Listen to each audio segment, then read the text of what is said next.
আজকে আমি একটা বিষয় দেখে পুরাই হতাশ হয়ে গেলাম যে আমাদের বাংলাদেশে এরকম মানুষ নামের কিছু কুলাঙ্গার এরকম যে কাজগুলা করে কিভাবে ওনারা করে।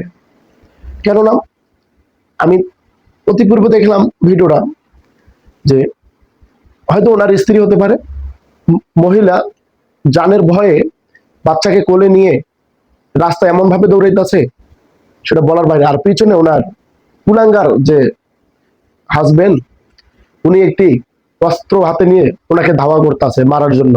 উনি কাঁদতেছে আর দৌড়াইতেছে যে আমাকে বাঁচান। তাহলে এরকম যদি আমাদের বাংলাদেশে হয়ে থাকে প্রতিনিয়ত, তাহলে আমাদের বাংলাদেশের মা বোনদের কি রাস্তাঘাটে চলার মতো কোনো নিরাপত্তা হবে না? ওনারা কি কোনো নিরাপদ পাবে না? তাহলে আজকে আমাদের কোথায় শিশুর সমাজ? আমরা গর্ব করি আমাদের বাংলাদেশকে নিয়ে, যেখানে 95% মুসলমান। এই দেশে ধর্ষণের শিকার হচ্ছে, হত্যার শিকার হচ্ছে,